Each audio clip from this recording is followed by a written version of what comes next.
Olá, pessoal, boa tarde, sejam bem-vindos ao nosso encontro. A gente vai começar, enquanto o pessoal está entrando, a gente vai dar algumas atualizações, algumas informações sobre o UpToDate.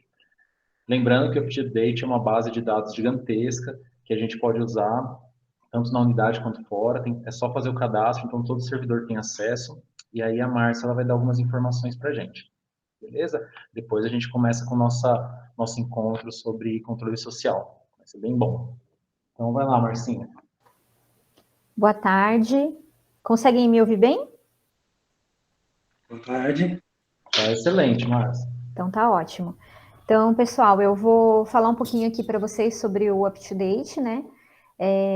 Nós estamos já com, acho que já completamos aí um ano, né? Está sendo agora feito o processo de renovação do contrato dessa plataforma. Então, ela é uma plataforma de bases de dados científico, né?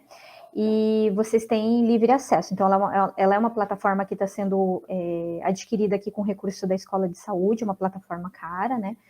E por isso que a gente tem feito essa divulgação para que vocês realmente utilizem ela, tanto num sentido de pesquisa, quanto num sentido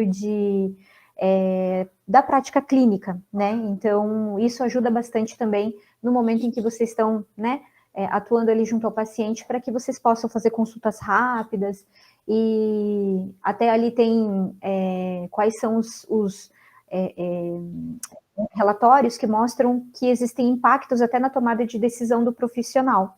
Então, ela é uma plataforma muito, muito boa, tá? Então, para vocês poderem começar a utilizar. Como que vocês vão fazer o primeiro acesso, né? O primeiro acesso, ele precisa ser feito em um computador da prefeitura, né? Então, tem que ser no ambiente onde vocês estão trabalhando ali, para poder fazer esse acesso. Eu vou compartilhar aqui a minha tela, só para mostrar como é que deve aparecer aí para vocês, tá? Só um minutinho.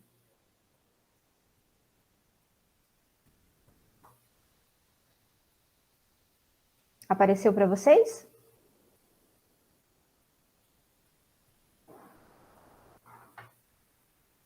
Tá aparecendo a tela? Só, por favor, alguém fale, que aí eu não consigo mais... Márcia. Oi? Está sim. Perfeito. Então, tá bom. Então, assim, olha, só entrando aqui, ó, se vocês colocarem ali no Google UpToDate, ele já vai abrir esses links aqui. Então, vai entrar aqui entrar em UpToDate. Como alguns de vocês não devem ter acessado ainda, né, vocês vão entrar aqui para registrar agora, tá? Deixa eu só mostrar aqui a telinha.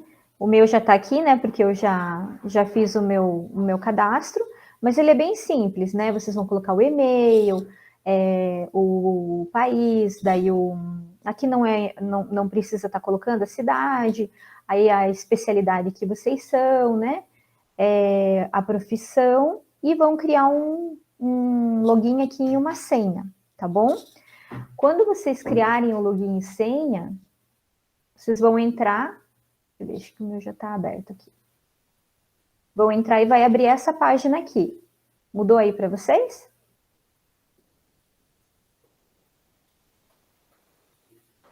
Não. Não mudou a página? Agora mudou. Mudou? Então é por causa da internet aqui, tá um pouquinho lenta. Então, quando vocês abrirem ali com o login e senha, é essa página aqui que vocês vão conseguir ter acesso, tá? Então, aqui, por exemplo, o meu acesso daí tem aqui meu nome, né? Tem os históricos, os meus favoritos. Aqui vocês podem mudar o idioma, né? Então, por exemplo, coloquei ali o português, porque a grande maioria dos estudos acabam sendo em inglês, tá? E aí, vocês vão poder acessar, então, as informações.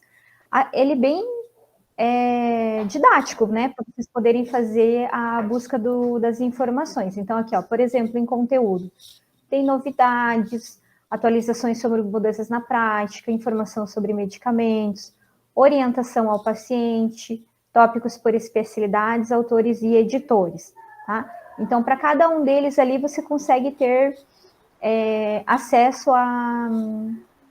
documentos mesmo, a informações, né? Vamos pensar aqui em novidades, aqui, o que tem. Então, ó, o que há de novo em prática de alteração de atualizações, alergia e imuno, anestésio, dermato, né? Vamos pensar aqui em medicina da família, vamos abrir aqui, o que tem. O meu tá só no login agora. Só no login? Sim. Não tá mudando a página? Espera aí um pouquinho, deixa eu voltar de novo.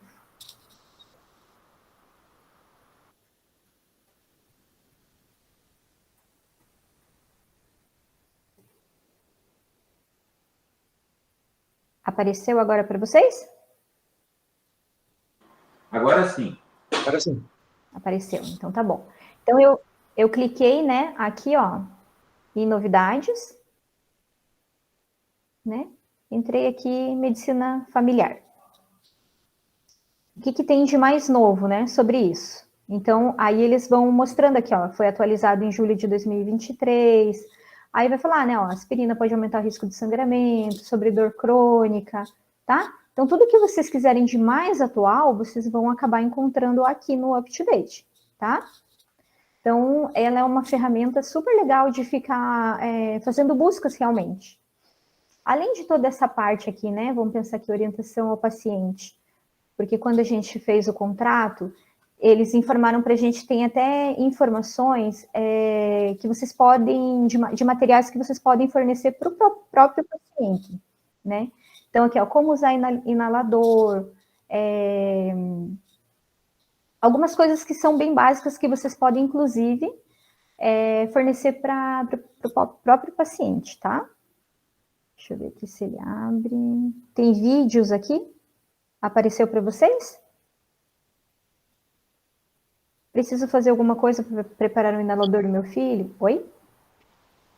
O vídeo tá só ali no cantinho, para clicar. Isso. Então, só para vocês saberem que vai abrir assim quando for alguma coisa nessa parte aqui de orientação ao paciente, tá? Então, vocês conseguem ter essas informações mais simples quando precisar passar para a comunidade, tá? Na outra abinha aqui, ó, a gente tem calculadoras, que também é bem bacana, né? Então, calculadora de alergia, calculadora para anestésio, para medicina cardiovascular, cirurgia geral, calculadora geriátrica. Então, tem várias ferramentas que vocês podem também estar utilizando no momento em que está fazendo algum tipo de atendimento ali, né? Critérios clínicos aqui, por exemplo, abrir a calculadora geriátrica, né? Então, ele vai mostrar, ó, tem pontuação internacional de sintoma de prostatatismo, conversão aqui de unidades convencionais, né, para questões de teste químico endócrino. Então, tem várias coisas ali também, tá?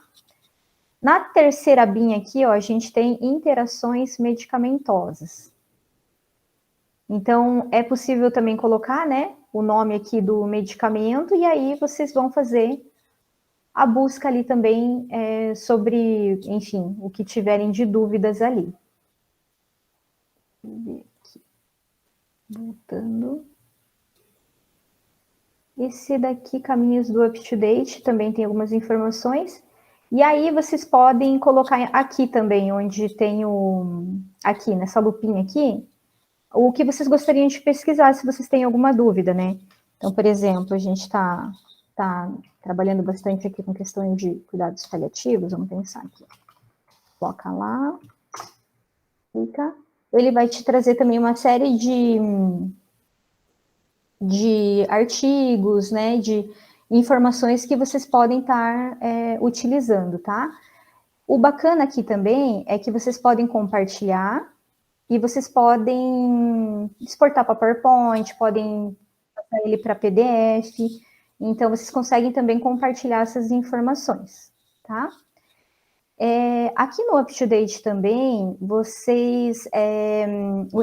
o primeiro acesso, vocês precisam fazer no login da prefeitura.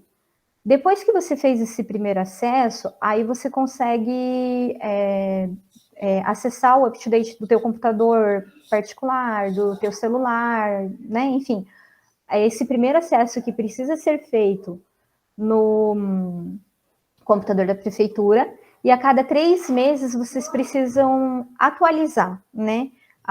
Dizer ali, então, que você continua acessando o up-to-date para você fazer uma... Não é como se fosse um renovar, né?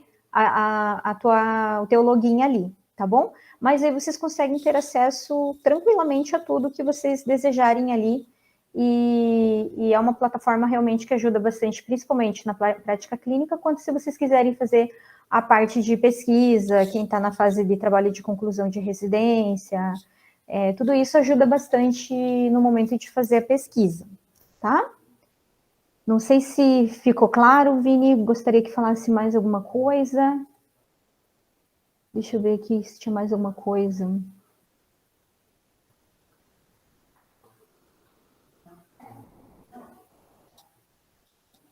Aqui é só os tópicos também que você pode procurar de um modo mais com filtro maior. Eu, como coloquei cuidados paliativos, ele vai me mostrar alguns gráficos relacionados a cuidados paliativos, né? E aí aqui você vai poder estar compartilhando também, como eu falei. Tá? Seria mais ou menos basicamente isso. Teria mais alguma coisa que vocês gostariam de saber? Vou pedir para que vocês acessem, quem ainda não fez o acesso, que façam realmente esse acesso, porque como eu falei, é uma plataforma que ela não é barata, é uma plataforma cara e que foi conseguido, né, a aquisição aí de toda essa parte de assinatura, tudo certinho, para que o município tivesse acesso, para que os profissionais tivessem acesso, né? Então, ajuda bastante. O Eduardo perguntou como muda ali para o português, né? Conseguiu já, Eduardo? Ele aparece na parte quando você coloca o teu login ali, onde aparece seu nome, embaixo vai estar escrito ali para você fazer a alteração para português.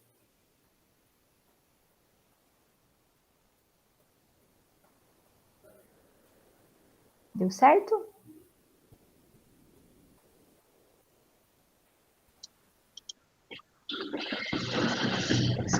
Obrigado, Marcinha. Não sei se alguém tem alguma dúvida, gostaria de pontuar algo. A Desirê perguntou se o e-mail é do município. É melhor utilizar o e-mail do município, porque quando vocês colocam lá no Google Up to Date, vocês vão ver que ele aparece São José dos Pinhais ao lado, né? Então, cadastrem com o e-mail da prefeitura, tá? É melhor.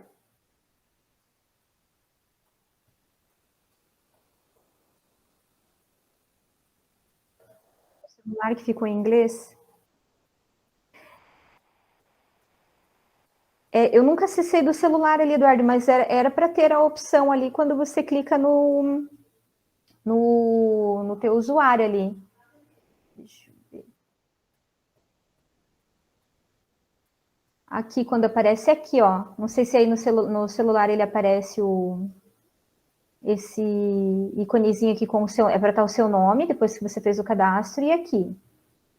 Que é a parte do idioma, ó. Aí você escolhe. Aqui, para mim, às vezes aparece em cima aqui também, olha. Quando eu peço para trocar, para daí ele fazer a tradução para o português.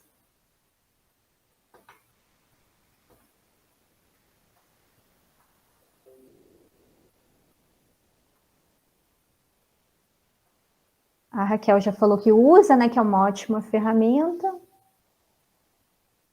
O Adolfo falou que no celular também não consegue colocar para o português. De repente, então, pode ser mesmo alguma configuração, né? Que no celular ele acaba ficando ali, né?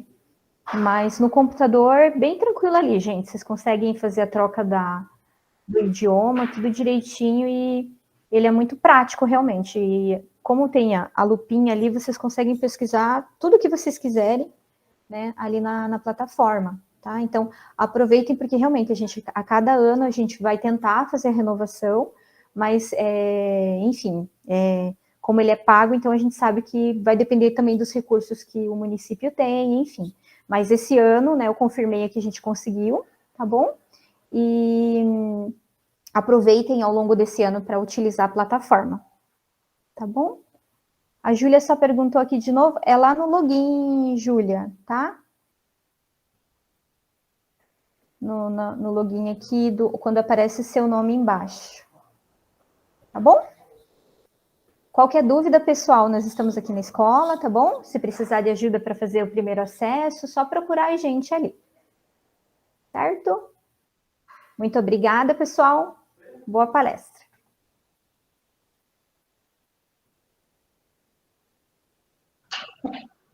Obrigado, Marcinha. Valeu.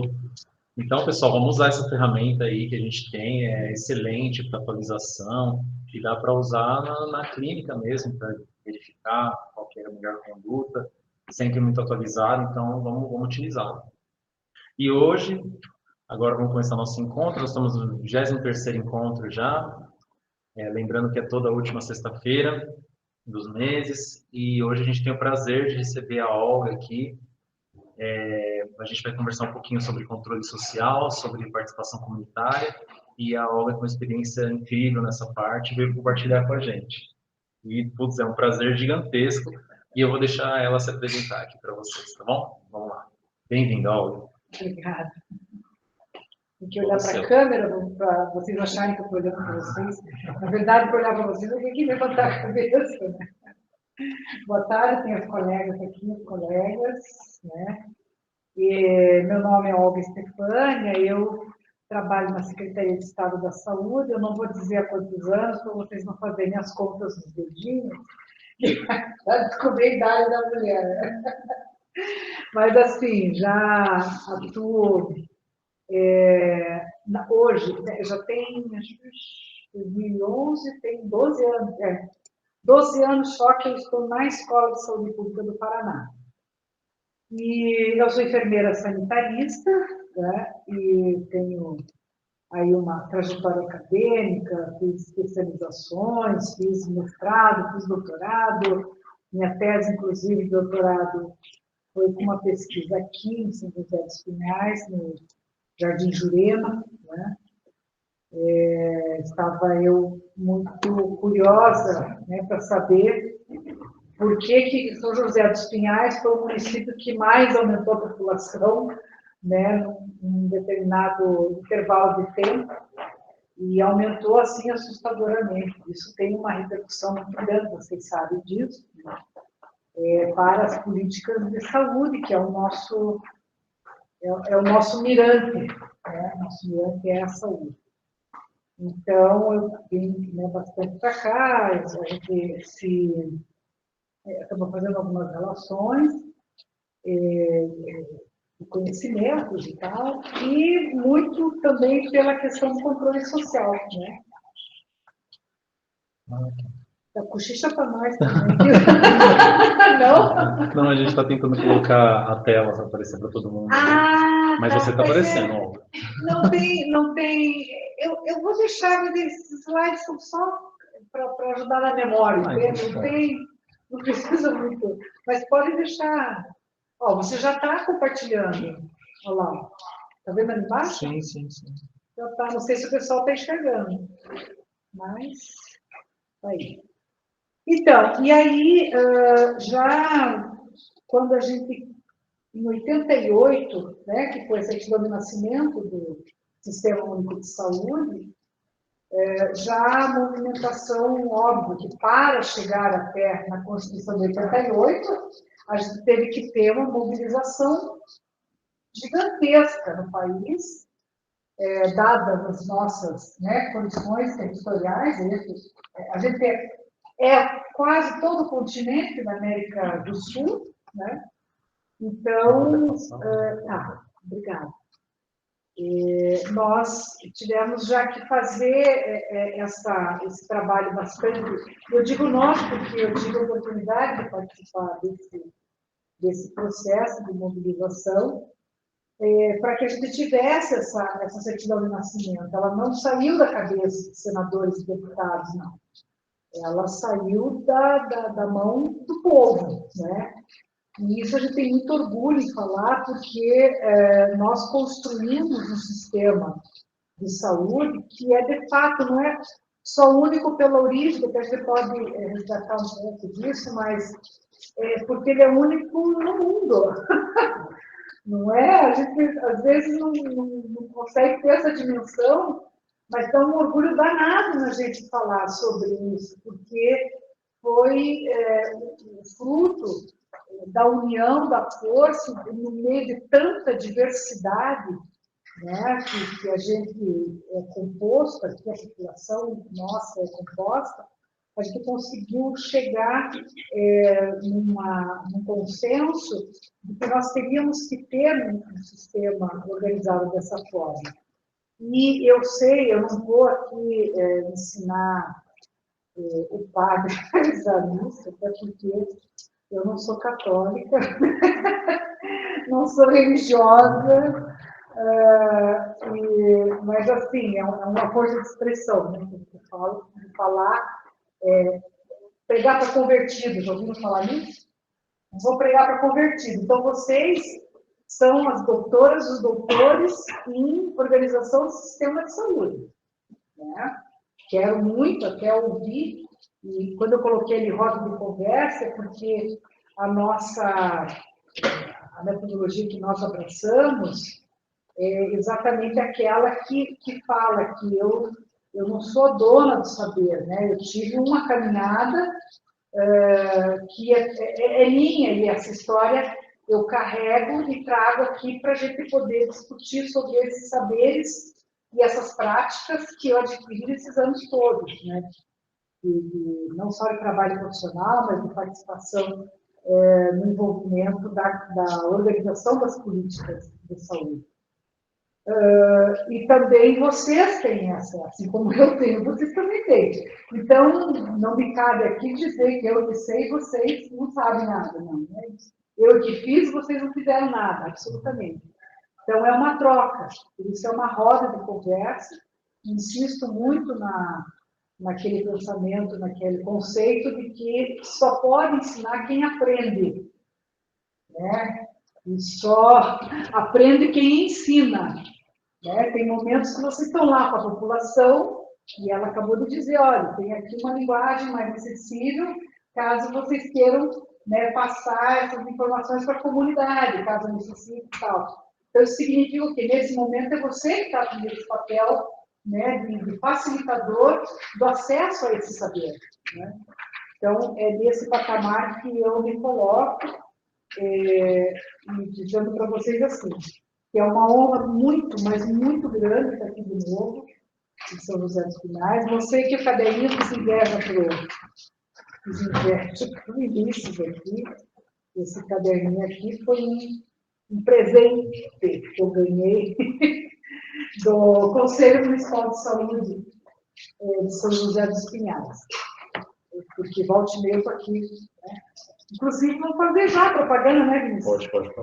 Dia 24 de agosto, o Conselho Municipal de Saúde de São José dos Pinhais, ele comemora 32 anos de existência.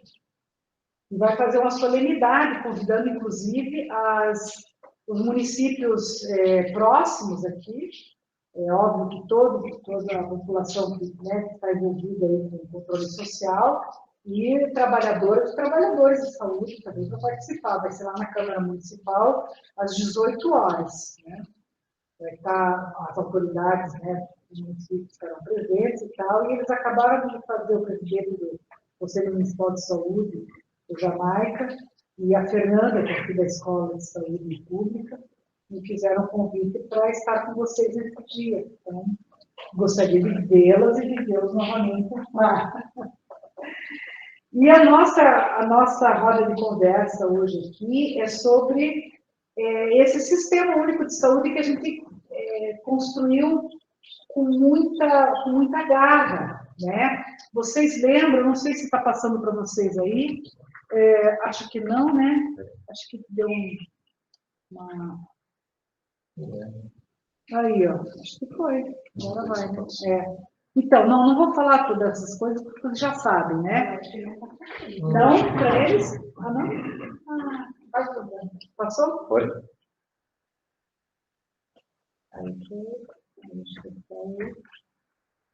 aquela passinha. Aí, vocês devem conhecer essa história, né? Nem sempre os cursos de graduação pelos quais a gente passou tratam da história, né, da organização do sistema público de saúde no Brasil. Mas é importante que a gente não perca isso da memória, para que a gente não perca esse sistema único. Nesses últimos 4 anos, nós corremos um risco muito grande de perder, né, inclusive com o estrangulamento do orçamento. Nós perdemos aí mais de 25 bilhões de reais que foram retirados do orçamento do Sistema Único de Saúde, e nós numa situação de emergência, né, de saúde pública, que foi a pandemia da Covid-19, aí perdemos mais de 700 mil brasileiros nesse processo. Então, ainda assim não houve sensibilidade, ou foi demonstrada a extrema crueldade do governo anterior com relação à população no geral, porque tirar dinheiro do SUS significa tirar condições para que as pessoas tenham até a sobrevivência, né? É isso. Então, nós tivemos a organização do nosso sistema, ele não começou só nos IAPs, né? Ele começou nós tínhamos uma organização própria dos trabalhadores, em que eles passavam o chapéu para poder cuidar daqueles que eram mutilados e morriam, né, no exercício do seu trabalho, eles falavam que eram as caixinhas, né, não guardar o dinheiro na caixinha para ajudar a família desse que morreu, ou para ajudar esse companheiro ou a companheira que morreu trabalhando. E isso foi, em 1930, ele foi pela lei Eloy Chaves, né? Foi criada a Caixa de Aposentadoria, Pensão e Saúde. Então, ele usou exatamente esse nome porque veio desse movimento dos trabalhadores, movimento sindical, né? E a associação primeiro, né, dos trabalhadores, depois do sindicato. Então, mais para frente, correndo muito rapidamente com essa história, na época do Getúlio Vargas, quando ele vê transformado, né, esse orçamento que tinha nas caixas, que era muito grande, ele transformou em institutos de aposentadoria e pensões de saúde de cada categoria. E ele indicava o presidente. Interessante, né? Porque ele tinha acesso ao orçamento, era muito dinheiro. Era muito para a época, né? Era muito dinheiro. E quando nós tivemos correndo mais ainda com a história, a ditadura militar pegou desse orçamento dos IAPs e transformou num instituto só. Criou o tal do Ministério da Previdência e Assistência. Era o Sistema Nacional de Previdência e Assistência Social, o tal do SIMPAS, aí com uma série de siglas, IAP, IAPAS, e passou a mão nesse dinheiro, tem dinheiro que a gente não conseguiu rastrear até hoje. Eu fui atrás disso no mestrado, principalmente, que eu fiz a minha pesquisa no resgate dessa história da construção da saúde do trabalhador no país. Tem dinheiro lá que a gente não acha. Sumiu, evaporou. Os militares estavam aí na ditadura militar, né? Eles estavam na ditadura militar, sumiu. Mas, assim, Ponte Rio-Niterói, Itaipu Nacional, Transamazônica, Química de Papel, tudo isso foi feito por dinheiro da poupança dos trabalhadores, né? E aí, sob o ponto de vista da saúde, o que era ruim? Era tudo fragmentado. Quer dizer, comerciário tinha acesso, né, à saúde, marítimos, servidores públicos, enfim, tinham seus IAPs, e quem não tinha carteira de trabalho assinado? Como é que fazia com os trabalhadores rurais? Não tinha, né? Não tinha. Depois é que foi criado o Fundo Rural, mas as pessoas morriam na língua, não tinham acesso. Aí vieram as Santas Casas, a Santa Casa, no início dela, não sei se vocês conhecem essa história, bem interessante, nas Santas Casas, tem até um vídeo do Ministério da Saúde, não sei se vocês assistiram, tem uma versão antiga e tem agora uma versão nova. Põe lá no Dr. Google, né, põe lá História da Saúde, a Política de Saúde no Brasil. Tem 2 vídeos lá, um que dura 1 hora e o outro que é um pouco menor, que é mais recente, mas fala da mesma história. E ali eles contextualizam bem sobre a conjuntura, né, que se vivia na época, que vivia esse período todo, para a gente poder entender como é que andava a questão da saúde no país. Quando surgiram as Santas Casas bem misericórdia, né? Então, era um lugar, e na época, não sei se podia chamar de hospital, desculpe, mas era um lugar de fazer caridade. Então, a burguesia ia lá para poder aliviar um pouco a consciência de tantos, né?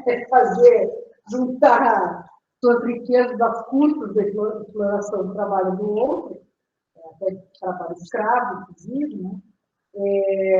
Iam lá fazer caridade, mas as pessoas tinham formação na saúde? Não tinham. Né? Então, vocês imaginem o tipo de tratamento que tinha naquela época. Mas, enfim, era o que tinha, se fosse para tomar uma sopa, né? As pessoas estavam lá. Então, quem não tinha carteira de trabalho assinado, quem trabalhava no campo, ficava à mercê do nada, né? O Ministério da Saúde também foi criado mais para frente, tratava mais das epidemias, né? Não tinha essa organização que a gente conhece hoje. Vocês já nasceram na época do SUS, gente. Covardia falar isso. Mas para vocês já estava tudo pronto. Então, é uma história importante a gente resgatar, porque a população, quando a ditadura veio, matou, torturou, vocês conhecem essa história, uma série de lideranças, né, populares, sindicais, do campo. Alguns foram, inclusive, exilados, e a boa parte da população, as mulheres principalmente, não tinham mais como manter suas famílias, né? Então, fizeram um movimento muito grande contra a carestia e também contra a mortalidade, principalmente das crianças e das mães, né, que morriam ao dar à luz. E aí, a parte da igreja que é mais sensível à situação da população brasileira, abriu as portas de seus salões paroquiais, e essas reuniões aconteciam e se discutiam desde a anistia até o preço dos alimentos e as doenças, né, e as mortes que aconteciam e que não eram noticiadas e que não tinha para onde correr. Então, decidiram fazer o levante, né? Primeiro foi a luta pela anistia, que vocês devem conhecer a história, e aí, junto com isso, a reivindicação de ter uma atenção à saúde que atendesse a todo mundo em todas as suas necessidades. Então, esse movimento cresceu. Vocês assistindo esse vídeo, vocês vão ver, né, o vigor com que as pessoas acreditavam nessa história, que se reuniam, também fizeram várias caixinhas para poder comprar passagem e ir até Brasília e tomar de assalto, né, as conferências. Então, por quê? Olha lá, algumas das causas que a gente levanta. Tinha multiplicidade e descoordenação entre as instituições que atuavam no setor da saúde, né? Tinha uma desorganização dos recursos que eram empregados nas ações de saúde curativas e preventivas. Era tudo separado, viu, gente? Tudo separado. E baixa resolutividade e produtividade dos recursos, tanto de financeiros quanto de pessoas, né, de profissionais. A desigualdade imensa no acesso ao serviço de saúde, falta da integralidade da atenção, né, escassez de recursos financeiros, gestão centralizada e pouco participativa. À época, quem decidia o que ia fazer no país era o Ministério da Saúde. Então, o Ministério da Saúde fazia os pacotaços, não importa se você morava em Roraima ou no Rio Grande do Sul, se você morava no Mato Grosso ou no Rio de Janeiro, era o mesmo pacote, sabe? Não respeitando as especificidades regionais, sabe? Não tinha um diagnóstico de situação de cada local, porque vocês sabem, se de um território de unidade básica você já tem diferença para outro território, vocês imaginem isso, né, para outro município, daí o estado, aí a região, daí o país. Então, a diversidade é muito grande, eu não posso fazer um pacote em Brasília, né, eu, técnica, estou lá, né, sentada no ar-condicionado, fazendo as coisas, e o pessoal tendo necessidades que não estavam sendo nem cogitadas ali. Então, não podia, era centralizadíssimo, né? Então, para a gente ter uma ideia dessas conferências, elas eram realizadas apenas com as gerências. Quem fazia as conferências? Eram os secretários e secretárias de saúde, Ministério da Saúde. Não tinha nenhuma participação, nem de trabalhadores da saúde, nem de população. Então, era uma coisa bem, assim, higiênica, eu diria, né? Porque não tem... Imagina se contaminar com os trabalhadores e com o povo, não pode, né? Então, era bem burocrática, né? E olha lá, cada uma acontecia um tempo. A primeira foi em 41, a segunda foi 9 anos depois, a terceira 13 anos depois, né? Daí diminuiu um pouco, né? A quarta foi 4 anos, a quinta 8 anos, a sexta 2 anos, a sétima 3 anos. Então, eram essas conferências que só iam discutir esses programas sem qualquer discussão de diagnóstico de situação, né? E em 1986, aí essa movimentação toda que estava acontecendo no país, e não dá para desvincular uma coisa da outra, gente, me desculpe, né? Eu não estou falando aqui de política partidária, estou falando aqui de política, de construção de política de saúde. E como é que você constrói essa política? Você constrói essa política com debate, com discussão, né? Ouvindo todos os lados e com democracia. Então, em 1986, esse povo todo que estava discutindo, né, com a ajuda das igrejas, foi para Brasília e disse, não, a Conferência de Saúde é nossa. Óbvio que teve uma ajuda muito grande de sanitaristas, né? Sérgio Aroucas, a história dele, foi um dos personagens que, falando no Sérgio Arouca, quero representar aqui todos os sanitaristas que estavam discutindo, inclusive aqui no Paraná. A gente chegou a criar a associação de sanitaristas para fazer as nossas discussões, para poder levar para Brasília o que a gente gostaria que tivesse escrito lá na Conferência Nacional. Então, a gente colocou como tema, né, principal a saúde como um dever do Estado e um direito do cidadão, tirando esse pirulito da boca dos políticos profissionais que davam dentadura, né, davam, não, vou te dar um remedinho, vou ter, né, com troca de votos.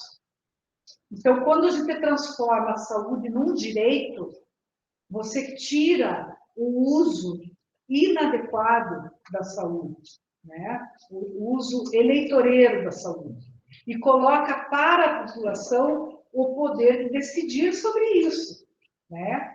E colocamos ainda na conferência, né, que tinha que fazer a reformulação do Sistema Nacional de Saúde e do financiamento, né? O financiamento tinha que ser setorizado para a saúde, e que essa discussão não poderia acontecer só com os técnicos também. A população tinha que estar junto, fazendo, participando, construindo junto, né? E dizendo do seu mirante, com os seus recursos, o que ela está precisando, né? Então, se vocês lerem, tem disponível na internet as resoluções da 8ª Conferência Nacional de Saúde, que é bem importante. Vocês vão ler ali, vão ser até que admirar que tem temas que são bem atuais, né, que foram colocados para discussão lá, né? E de posse desse projeto de um sistema único da saúde, que previa a participação da população, é que a gente foi para o processo de eleição das deputadas, dos deputados, dos senadores, das senadoras, para que defendessem isso no Congresso Nacional Constituinte, inserindo o capítulo da saúde ali. Então, essa certidão de nascimento do SUS, com as mãos da população brasileira, e dos trabalhadores e das trabalhadoras da saúde, né? Então, fundamental essa participação. Então, quando você lê lá os artigos, né, o capítulo da saúde, você vai ouvir uma série de vozes ali, né? Porque foi um embate muito grande e nós perdemos parcialmente o nosso projeto, né? Porque o nosso projeto previa um sistema público e estatal, 100%. E a iniciativa privada, com o seu dinheiro, com o seu lobby, né, fez com que fosse inserido a participação do setor privado em caráter complementar. Foi o máximo da negociação que a gente conseguiu chegar. Porque, imaginem, no Congresso Nacional Constituinte estava sendo discutido tudo, absolutamente tudo sobre a organização do país. E a saúde era um dos capítulos. E era o setor mais mobilizado, né? E a gente brigou, assim, até, né, onde pôde, para que a gente tivesse sistema público 100% estatal. Infelizmente, o lobby do setor privado fez com que a iniciativa privada entrasse em caráter complementar. Não sou contra que as pessoas abram suas lojinhas de clínicas, não estou desqualificando, mas assim, que abram o seu negócio, porque é livre, né? A iniciativa privada no país é livre, né?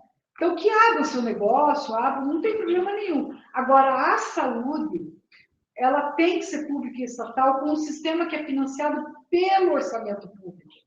Então, toda vez que a população vai lá comprar um sabão para lavar sua roupa, vai comprar um sapato, né, paga um serviço qualquer, ela está pagando imposto. E esse orçamento, esse dinheiro que é arrecadado, tem que voltar para a população com atendimento de qualidade, né? E esse atendimento de qualidade pressupõe uma série de questões.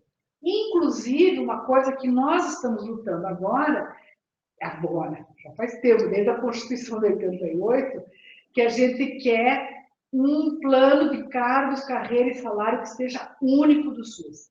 Essa é uma discussão que está candente, né? Quem está hoje no Ministério da Saúde sabe disso, porque a Escola Nacional de Saúde Pública, né, a Fiocruz, tem uma participação bastante ativa nessa discussão, e hoje nós temos como ministra, né, uma pesquisadora da Escola Nacional de Saúde Pública da Fiocruz, né, que é a doutora Nízia.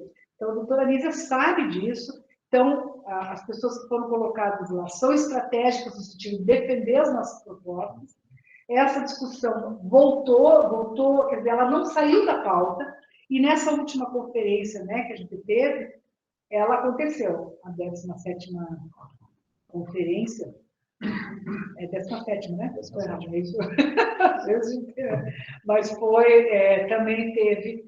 Então, significa o quê? Que nós, trabalhadoras e trabalhadores da saúde, precisamos nos aliar com o setor da população que entende que se eu estou bem, eu consigo me doar, né, ou prestar um bom atendimento, né, um bom acolhimento, fazer excelentes indicações, né, consigo me dispor melhor para essa abordagem com a população no atendimento à saúde. Então, a gente conseguiu... Até lá, a Lei Orgânica da Saúde são duas, né, gente? A 8080 e 8142. Essa historinha é boa de contar também, porque a Lei Orgânica da Saúde de 8080 teve vetos na época. Lembra quem era o presidente? O que era que vocês acharam? Só vou fazer isso. O que eu estou falando? 88. 88 na Constituição. 90.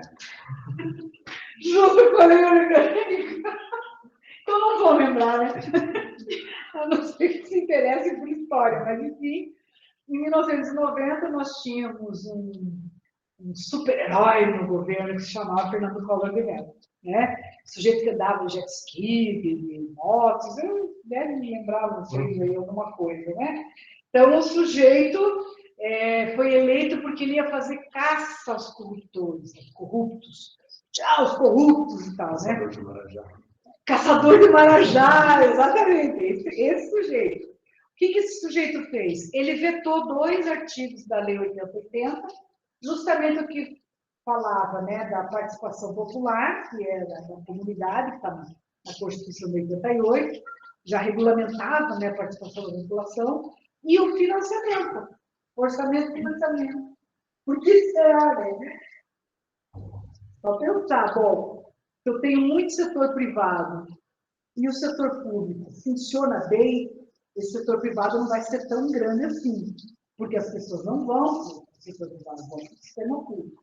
Então, ele tirou isso da lei orgânica, isso foi em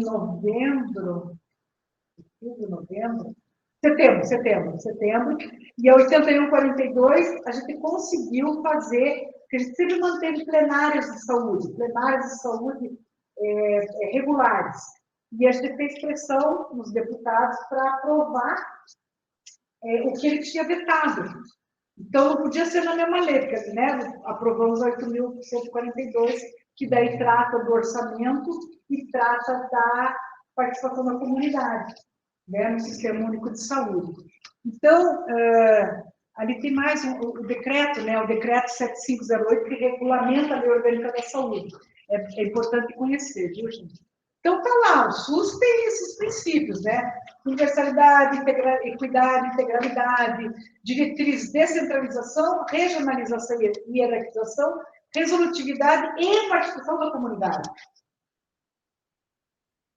Se você tirar esse que está em vermelho ali, participação da comunidade, que está também na Constituição Federal, o que acontece? Você tem um outro sistema de saúde. Você não tem o SUS mais.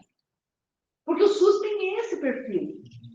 Então, eu não posso falar só de organização de serviço, não posso falar só de território, não posso falar só de população adstrita, né? Não posso falar só dessas questões que são mais, que dizem, que instrumentalizam o meu trabalho, né? Que me ajudam a fazer o trabalho. Eu tenho que falar também da participação da comunidade, que também ajuda o meu trabalho. Ajuda. Tem gente que se incomoda, esse conselho local. Eu trabalhei em lugar básico de saúde, foi a melhor época da minha vida. Nem tinha SUS na época, agora confessei, né? Calcula, a mulher já trabalhava no lugar de saúde que nem SUS tinha, não tinha. Então, mas a gente já trabalhava com esse pensamento, né? Sanitarista desde sempre, né? Está no DNA. E a gente gostava muito da participação da comunidade, porque eles contavam para nós o que de fato acontecia. Por que aquela abordagem nossa não estava dando resultado? Então, a gente conseguia, por meio da conversa com a população, entender o que estava acontecendo, e aí sim a gente acionava outras secretarias, porque às vezes o problema era a água não tratada, às vezes era a falta de tratamento de esgoto, às vezes era, né, falta de alimentação, às vezes era a casa que não tinha condições de moradia, assim, decentes e tal. Então, daí a gente acionava os outros poderes, as outras secretarias, para ajudar no processo de melhora da condição de vida daquela população, até o nosso limite, para que a condição de saúde não piorasse, porque não basta eu saber que é o bacilo de Koch que causa tuberculose. Daí, tá, mas eu tenho bacilo, você tem, o outro tem, mas o outro está doente. Por quê? Por quê? Né? Foi predestinado? Não. Vai ver como é que ele vive, como é que ele mora, com essas condições e tal. Aí você vê que, pô, não é só o bacilo, precisa ter o bacilo e mais as condições sociais. Então, se eu não souber que essas condições sociais têm que fazer parte do meu diagnóstico, eu vou fracassar, né, na minha intervenção profissional. Certamente eu vou fracassar. Né? E vou ficar frustrada. Eu sou assim, uma apaixonada pela minha profissão, eu amo trabalhar, eu se pudesse trabalhar, até não sei quantos anos da minha vida aí, já trabalho bastante, viu, gente, eu vou confessar. Só de saúde eu tenho 38 anos, né, de atividade. Só de saúde. Fora os outros tempos que tive que trabalhar também criança, mas isso é uma outra história. Então, eu amo muito o que eu faço, eu sou assim, tenho uma ligação muito forte com a saúde, não dá para desconectar a saúde da minha vida, né? E aí eu fico frustrada se não dá certo. Poxa vida, mas no único eu estou errando, né? E aí, se eu tenho, se eu levo em consideração esses elementos, e se eu ouço a coletividade, né, empoderada, né, da saúde é um direito meu, né, e eu vou dizer aqui do que nós estamos precisando, isso me ajuda. E eu também vou dizer para eles que eu estou precisando, ó, salário tá bom não, viu? Eu vou ter que fazer mais, vou ter que ir para outro emprego, vou ter mais de um emprego, porque eu preciso sobreviver, né? Tendo filho, não tendo filho, não interessa, eu preciso, a minha condição de vida não é boa o suficiente para eu poder ter um só emprego, então eu vou ter 2 empregos, 3 empregos, que a gente sabe que essa é a realidade nossa, né? Então, se melhorar a minha condição de salário, se eu tiver um plano de carreiras que me incentive a fazer cursos, né, a me qualificar, a vida melhora. Então, a população sabe disso. E se ela sabe, ela vai ajudar a gente, né? Acabei de saber que vocês, por força de pressão do Conselho Municipal de Saúde, aliado aqui com a escola e outros atores da Secretaria, conseguiram aprovar uma mudança no Estatuto do Servidor Público Municipal de São José dos Pinhais, incluindo a figura do preceptor, da preceptoria nas unidades de saúde. Gente, isso é um avanço. Eu vou ter que discutir na Assembleia Legislativa, porque eu sou o vínculo estadual, né? Que a gente vai precisar de uma lei dessa. São José dos Pinhais está indo na frente. Você vê isso foi o controle social que fez isso. Então, eles são meus aliados. E eles otimizam a ação institucional. Como? Muitas vezes eu não tenho condições de trabalho, né? E eles veem isso, ouvem isso, a gente vai para o conselho local, discute sobre isso, e eles levam para frente e vão fazer o quê? Um trabalho de negociação, de convencimento e até de pressão no executivo municipal, né, na prefeitura, na secretaria municipal, no legislativo, para que essas condições sejam modificadas. Então, eu não posso me incomodar com esse povo, eu tenho que, né, ser aliada, estar junto, inclusive participar desse Conselho de Saúde, para poder ser ouvida, porque quando a gente não fala, a gente não é ouvido. Se a gente não é ouvido, a gente não coloca aquilo que a gente pensa que precisa ter, né? Então, essa é uma situação bem importante da gente saber que essa organização da participação da comunidade, ela se dá de 2 formas, pelas conferências que acontecem a cada 4 anos e pelos conselhos de saúde, que é um colegiado permanente, né? Essas conferências, elas têm que... Essas conferências, essa composição do conselho, né? Metade dele de usuários, da população, a outra metade divide em 2, 25% é de trabalhadoras e trabalhadores de saúde e 25% é de prestador de serviço, público e privado. Então, está lá o representante da Secretaria Municipal e tem representantes de, sei lá, de farmácia, de clínicas, de laboratórios, também para discutir. Então, é uma mescla de participação dos envolvidos na discussão da saúde, que é um colegiado permanente, e ele tem um caráter de deliberação. Entende? Então, cada resolução do Conselho vale como regra para a Secretaria de Saúde. Então, aí você pode perguntar, mas e a Câmara Municipal? Não tem a competência de fazer lei? Tem. Então, a competência de ser resolutivo do Conselho não interfere no papel do Legislativo de fazer as leis.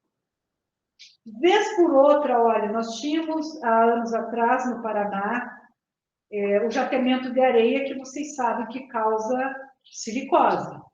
Então, nós tínhamos um alto índice de silicose no Paraná. E nós fomos atrás disso. Eu trabalhei muitos anos na saúde do trabalhador, né? E nós fomos atrás disso. E daí nós chegamos até as empresas de pequeno, médio, grande porte, que usavam o jato de areia sílica, para carro, vidro, né, indústria grande, indústria pequena, enfim, todos usavam o jato de areia. E a sílica, ela é tão pequenininha que vocês sabem, né? Ela vai ter a loja lá nos alvéolos e o pulmão vira pedra, a tal da silicose. E as pessoas morrem muito cedo, envelhecem. Não sei se vocês já tiveram a oportunidade de ver alguém com silicose. É de chorar. Essa pessoa jovem morreu sem ar, né? Envelhecida, assim, por conta dessa situação. E aí, o que a gente fez? A gente, no Conselho Estadual de Saúde, discutiu essa situação. Primeiro, nós, técnicos, né, fizemos pesquisa, chegamos a essa conclusão, né, levamos até o Conselho Estadual de Saúde, e no Conselho Estadual de Saúde aprovamos uma resolução proibindo o uso da areia no jateamento. E aí, óbvio que com isso a gente acionou as vigilâncias, né? Então, daí, o Conselho aprovou, a Secretaria emitiu uma resolução dela, proibindo o jato de areia, e aí a gente foi para a Assembleia Legislativa, de posse dessas resoluções do Conselho e da Secretaria, e demos a mão deputada, obviamente, que se decidiu a causa, e ela foi aprovada como lei. Então, o Estado do Paraná foi o primeiro estado do país a ter a proibição do uso de areia no jateamento. E por aí foi, né? Pegou fábrica de bateria, um monte de coisa. Então, o Conselho também é um canal para resolver algumas coisas. É mais demorado, mas a gente tem que fazer esse caminho, porque é o caminho daquela coisinha chamada democracia, que faz toda a diferença na vida da gente. Bom, já que eu revelei minha idade, também vou dizer para vocês. Eu fui conselheira do primeiro Conselho Estadual de Saúde do Paraná e conselheira também do primeiro Conselho Municipal de Saúde de Curitiba. Eu representava não instituição, representava trabalhadores sempre, né?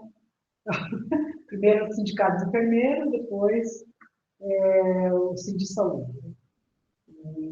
Agora, nessa última leva, porque eu fui e voltei, né? Ainda bem para outras pessoas se empoderarem, né? Eu fiquei 5 anos nessa última gestão do Conselho Estadual de Saúde, só em fevereiro. E tem, além disso, né, que a gente consegue para a saúde, também tem aqui um exemplo bem bacana de saber que o Tesouro do Estado, por exemplo, a Secretaria aplicava 12% em algumas ações que não eram universais. Um dos princípios do SUS é a universalidade. Então, todos os equipamentos têm que ser universais, são bancados pelo SUS. Então, tem que atender todo mundo.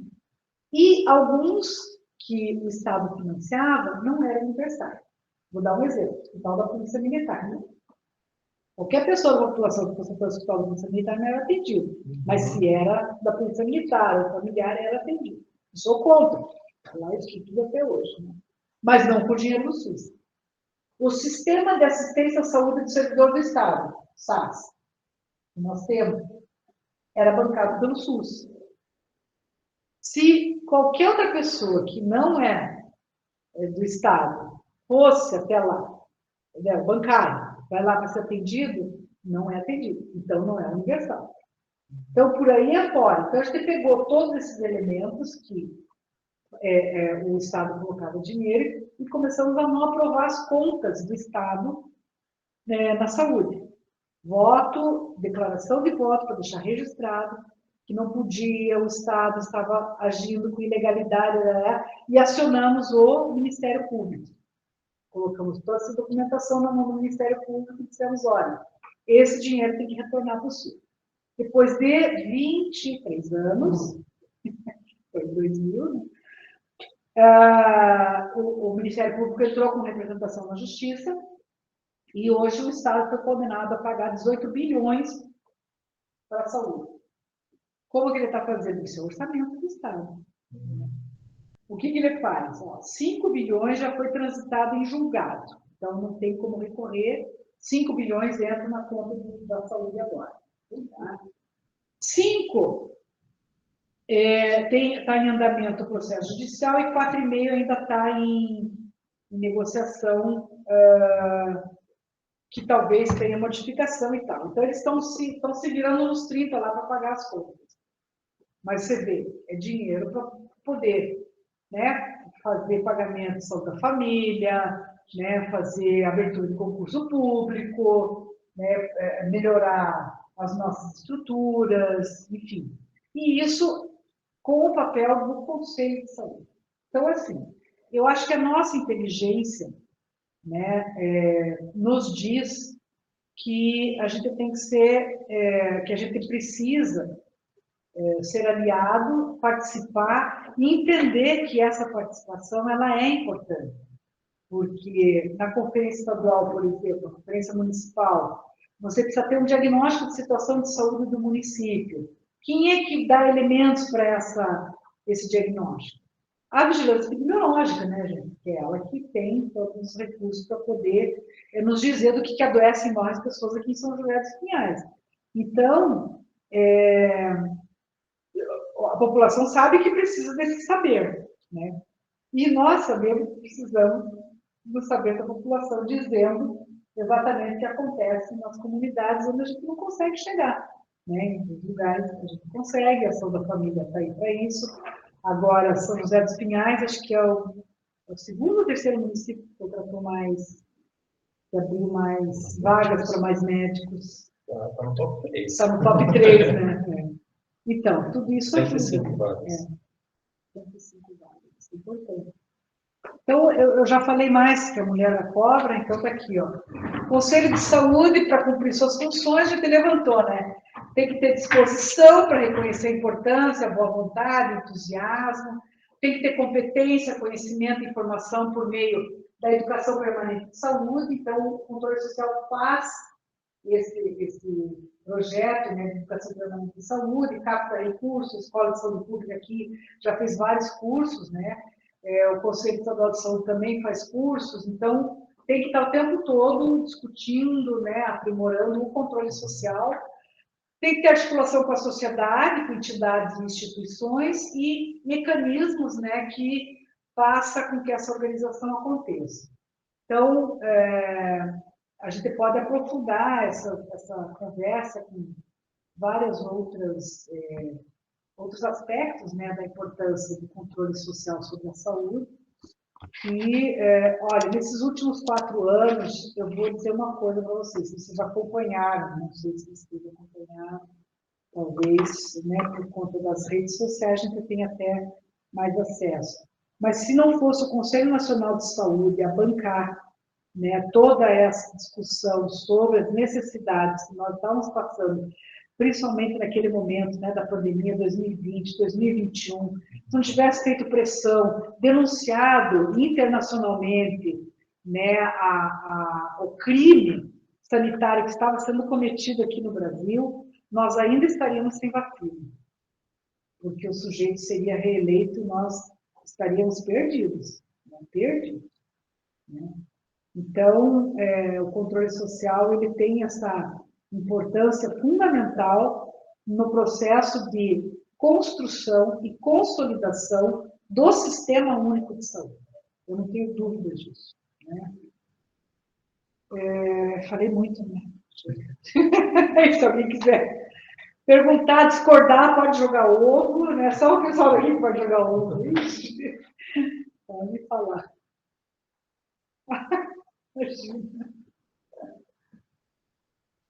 Alguma coisa, pessoal? Bom, eu fiquei curioso porque você falou da relação do SUS com o sistema privado, né, de forma complementar e tudo mais. Eu queria saber qual que é a sua opinião quanto aos hospitais filantrópicos. Porque eles têm eles baseiam uma parte ali da resolução de financiamento que é diferente tanto do privado quanto do público, né? Qual que é a sua opinião quanto a isso? A minha, Olga, esse depoimento. Eu acho que essas unidades, eu vou apanhar, bastante, mas tudo bem. A gente já tem, né, o lombo calejado, não tem problema. Apanhei polícia também fazendo greve, na época que não podia fazer. Mas, assim, eu entendo que os hospitais filantrópicos devem ser estatizados. Por quê? Porque ele é financiado, né, com o orçamento público. E ele privatiza uma parte, tem uma parte do filantrópico que é privatizada, né? Ele tem 60% de oferta, né, de leito SUS, ou tem casos que são 100%. E, então, eu entendo que o Estado ele tem condições de fazer esse gerenciamento. Eu acho que é uma realidade, nós temos vários hospitais filantrópicos, né? Mas eu entendo que isso tem que estar sob controle da sociedade, sendo gerido pelo Estado. Então, você já viu que eu sou daquela linha, né, daquelas que foi para 1986, na 8ª Conferência Nacional de Saúde, e defendi que o nosso sistema de saúde fosse público e estatal. Por quê? Porque eu entendo a saúde como um direito inalienável do ser humano. Não se pode tirar do ser humano o direito à saúde, não se pode. Então, isso é um papel do Estado. Não pode ser dado por iniciativa privada, nem para meia privada. Não existe, né? Meia privada, ficou feio o nome. Ficou, né? Desculpem. Mas é nem isso, né? Então, não pode. Então, tem que ser público e estatal. O sujeito que quer. Não tem 1% da população brasileira que é muito, muito, muito, muito rica e que ganha muito mais do que todos os 99% da população, né? Então, sabe, esse povo vai manter esse sistema privado. Agora, para o público tem que ser de qualidade, né? A gente precisa trabalhar cada vez mais com essa perspectiva. E, como eu disse, essa complexidade envolve também uma gestão de recursos, né, de pessoas, gestão de pessoas que seja transparente, que seja efetivado, né, pelo público mesmo, e que tenha uma carreira, porque a melhor coisa que tem é a gente ter uma carreira, gente. Eu sei disso porque a gente conquistou um plano de carreiras no Estado em 2014. Né? Eu estou no Estado desde 84, né? Só em 2014 a gente conseguiu, mas com muita luta. Foi muita luta. E a gente conseguiu ter um plano de carreira. Não é o plano que a gente sonhou, né? Mas foi o possível de ser construído. E esse plano de carreira me diz assim, ó, tanto tempo você pode ter promoção, você pode ter progressão. Então, apresenta títulos, né, de cursos, apresenta, né, qualificações e tal, e você vai subindo na carreira. E só de você pode não apresentar nada, aí você cresce mais lentamente, né? Se você apresenta, você cresce mais rapidamente. Então, poxa, quem que não quer ter uma condição de vida melhor, né? Nós vivemos uma sociedade que é capitalista. Então, eu preciso ter dinheiro para sobreviver. Eu não conto as coisas. Eu não vou lá, sabe, estou precisando de uma maçã, vou lá, pego pronto. Não, eu tenho que pagar por ela. E para eu pagar por ela, eu preciso ter acesso ao dinheiro. E para ter acesso ao dinheiro, eu tenho que trabalhar. A não ser que eu roube, né? Mas não faz parte da minha renda roubar. Então, eu preciso ter acesso ao dinheiro. Então, o que me determina, olha, gente, isso é ruim de pensar, mas se você for parar de pensar, o que me determina, enquanto ser humano, é essa condição que eu tenho de ter né, uma vida de uma casa decente, condições nessa casa decente, alimentação decente, práticas de atividade física, uma série de coisas que eu preciso ter. E quem é que vai me dar isso? Ninguém me dá. Eu compro, e se eu não compro, eu pago imposto. Se eu pago imposto, eu preciso que o Estado me devolva isso. Né? E o Estado tem que assumir a saúde. Saúde é um direito inalienável do ser humano. Não pode ser comprada, não pode ser vendida. Essa é a minha concepção. Saúde não é mercadoria. Não tem aquela coisa de que a nossa luta é todo dia, né? Saúde não é mercadoria. o SUS é da gente, como é? O SUS é nosso, ninguém tira da gente, essas coisas que eu falei, os gritos de guerra, né? Então, gente, eu me coloco à disposição de vocês, se vocês queiram conversar, aprofundar. Hoje eu coordeno o curso de especialização em saúde pública da Escola de Saúde Pública do Paraná. Logo vai ser lançado um edital, né, para inscrição de alunos. Vai ser presencial, vai ter uma turma para a região metropolitana, né, de Curitiba, e uma turma que vai ser provavelmente em Maringá. São 2 turmas e o curso vai, sou suspeita para falar, uma coordenação, né? Vai ser muito bom.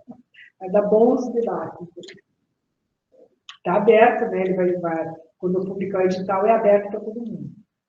Ele vai participar.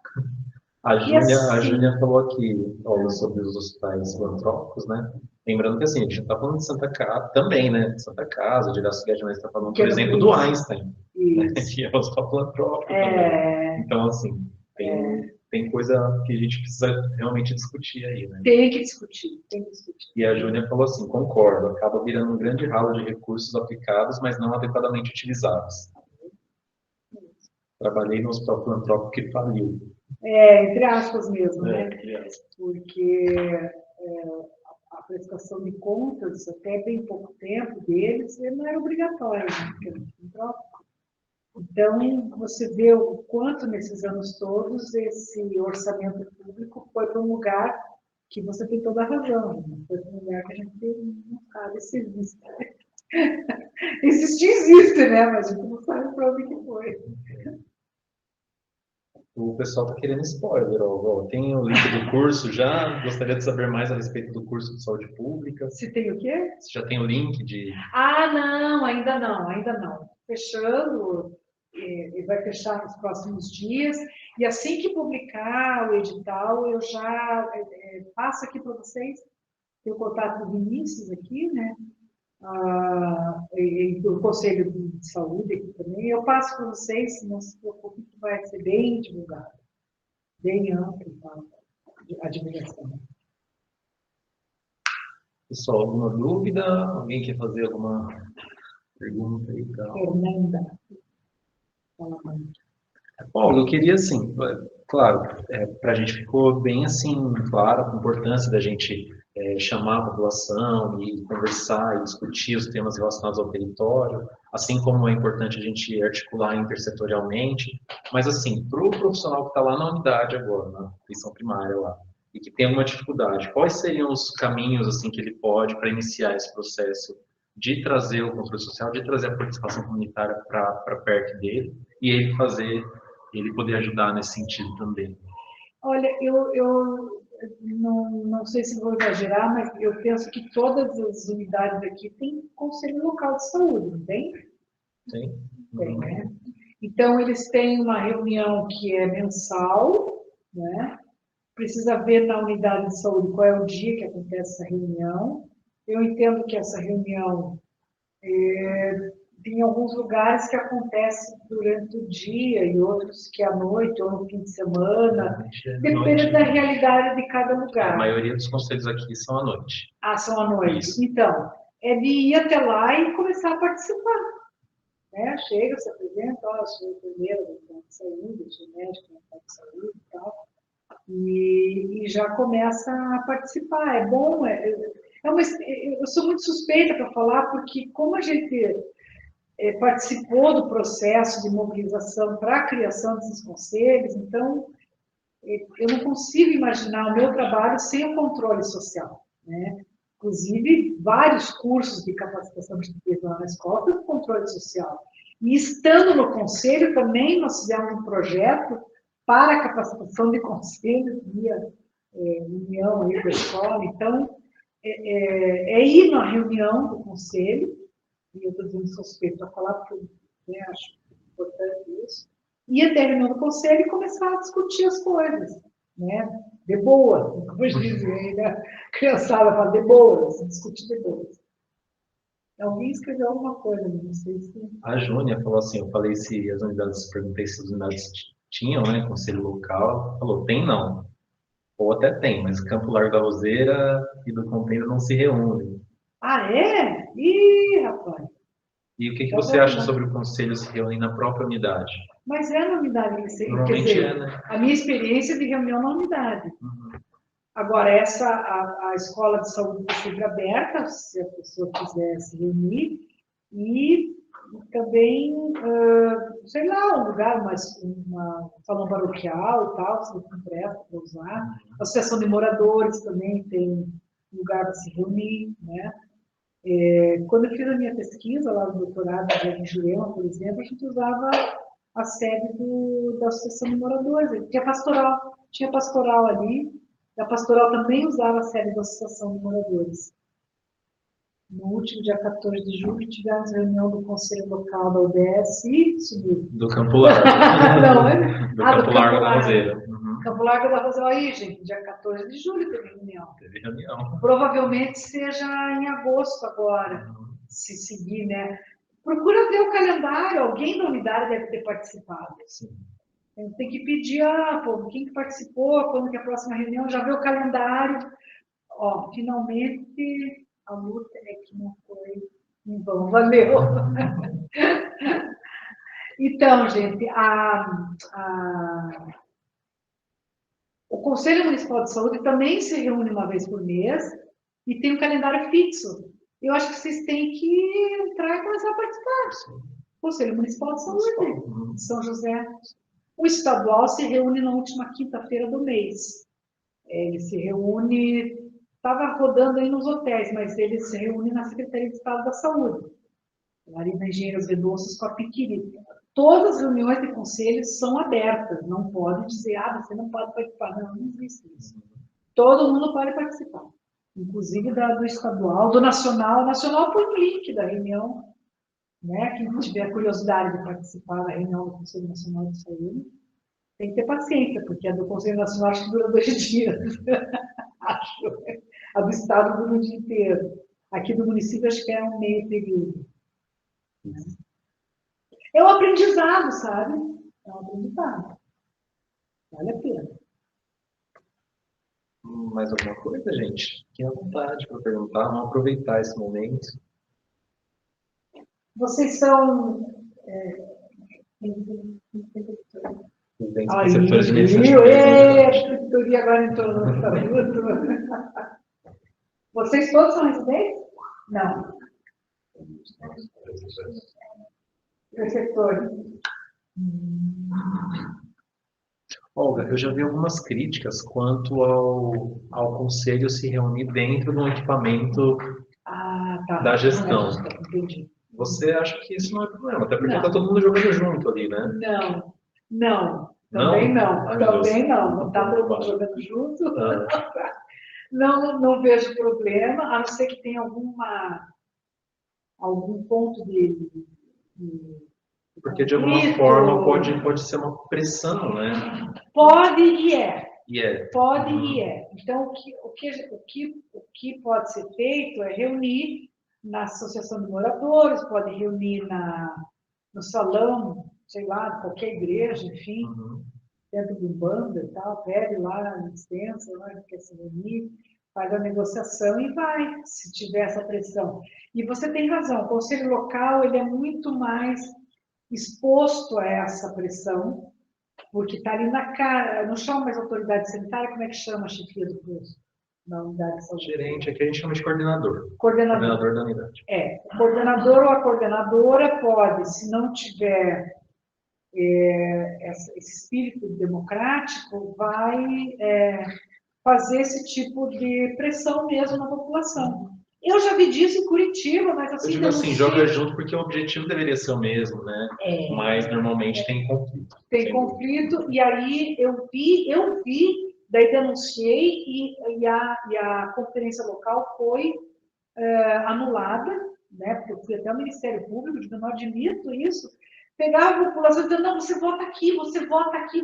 Como assim? O pessoal vai votar naquilo que ela entende que é importante. Não pode fazer isso. E era, na época, a autoridade sanitária local. Ela que estava dizendo que a população tinha que votar. Eu fiquei muito indignada. E isso acontece, né?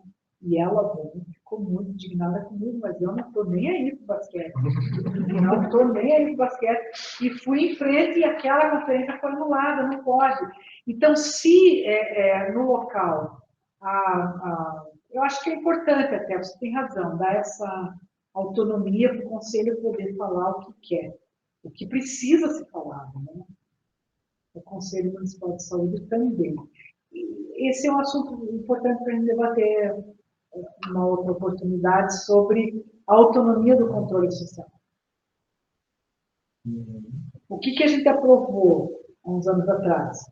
Que o Conselho de Saúde, ele teria que ter, o Conselho, principalmente o Conselho Municipal de Saúde, teria que ter um lugar com equipamentos fora da instituição, para poder ter essa autonomia.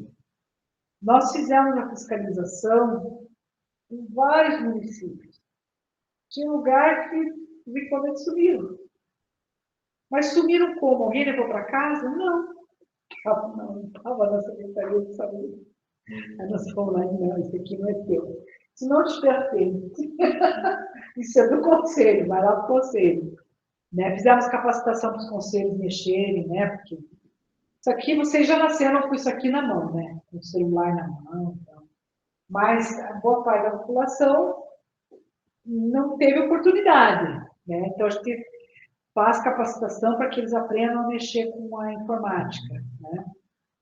Para poder usar. E tem que deixar o computador à disposição do Conselho de Saúde. O ideal é que tenha um lugar do Conselho de Saúde. E quem mantém é o município, é o Estado.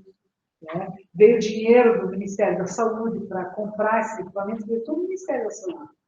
Foi na segunda gestão do Lula, né? Que a gente conseguiu a verba para instrumentalizar, né? A contrapartida do município e do Estado era bancar um lugar, né? Fora da secretaria. Você tem razão. E aí o Conselho Local, acho que, por extensão, é isso, né? Tem que ser fora também. É uma luta, gente. Tudo é uma luta. Para reformular o currículo das graduações da saúde, é uma luta. Na primeira gestão do Lula, o Haddad era ministro da Educação. Foi quando surgiram as portarias interministeriais, MEC e Saúde, para ter as residências multiprofissionais. Começou primeiro com os médicos, né, para fazer essa residência no SUS, e foram criadas as residências multiprofissionais, e a gente estava, no final desses 8 anos, primeiros 8 anos, a gente estava já consolidando a vinda desses profissionais para fazer residência no SUS. Depois passaram a régua em tudo, né? Lamentável, a gente perdeu aí uma geração inteira de profissionais não sendo capacitados, não vivenciando o Sistema Único de Saúde, né? E a gente tem que retomar, e agora está sendo retomado, né? Você está retomando tudo. A gente está, olha, dobrou o valor da bolsa, dobrou, muita coisa, mas tem que dobrar mesmo. E nós temos também a experiência da vivência do SUS, o Viver SUS, não sei se vocês conhecem. Os alunos da graduação, eles têm a oportunidade de, em uma semana, fazer vivências no SUS. Então, eles vão visitar, conhecer várias unidades do SUS, em várias esferas governamentais e políticas de saúde, para eles entenderem que o SUS ele ainda é um processo, né? Ainda está em processo de formação, e a importância desses estudantes virem para cá, né? Agora vai ter mais uma turma, ficou 5, 6 anos sem ter, e agora está voltando. Então, o Levante da Juventude, que está fazendo a organização dessa vivência do SUS, vai começar agora, vai ser acho que em setembro. Eu vou passar para você direitinho, Vinícius, porque eles vão fazer na Escola Latino-Americana de Agroecologia, lá no assentamento do Contestado, que é na Lapa, vocês conhecem? Conhecem? De ouvir falar. Então, é um assentamento... Você vai ter que levar a gente. Vou ter que levar, mas eu levo. Vocês querem ir, eu levo. para conhecer. Eles têm 2 escolas dentro do acampamento, oficiais, né, do município. Tem uma unidade de saúde, né, também oficial do município. Tem uma escola de agroecologia, que faz o curso de graduação em agroecologia, e é certificado pela Universidade Tecnológica Federal do Paraná, né, um convênio. E tem espaço lá para tem refeitório, tem dormitório, e as pessoas vivem ali, plantam ali, tem a cooperativa, fazem produção de agrofloresta, já ouviu falar? Agrofloresta, gente, eu fiquei maravilhada quando eu conheci. Não existe aquela coisa de você ficar tirando a floresta para poder plantar, você planta na floresta. E o adubo cai das árvores, gente, é uma coisa impressionante. Eu vi cada abóbora e falar de controle social, mas sem veneno, misericórdia. Vocês têm que ir lá. Se vocês quiserem, a gente se organiza vários grupos, né, se tiverem oportunidade. Vamos lá, eu combino lá com o pessoal do assentamento para vocês conhecerem, inclusive, como é que funciona lá. Tem uma... Na unidade de saúde tem uma... como é que é? Agente popular de saúde. Já ouviram falar dos agentes populares de saúde? Ah, meu Deus, tem que pronunciar muito com vocês aí. Agente popular de saúde, e ela trabalha com fitoterapia, né? Temos a farmacêutica que vai lá voluntariamente, tem um dentista que vai também. Enfim, a gente que adere à causa acaba colaborando, assim, maravilhoso. Tem que ir. E eles fazem fitoterapia, então é uma coisa assim impressionante o conhecimento da agente popular de saúde. Agente popular de saúde. A gente tem as agentes comunitárias, né, de saúde. É diferente, é diferente. Pessoal, mais alguma dúvida? Olha lá, a Júnia já se interessou. Olá. Tranquilo, gente.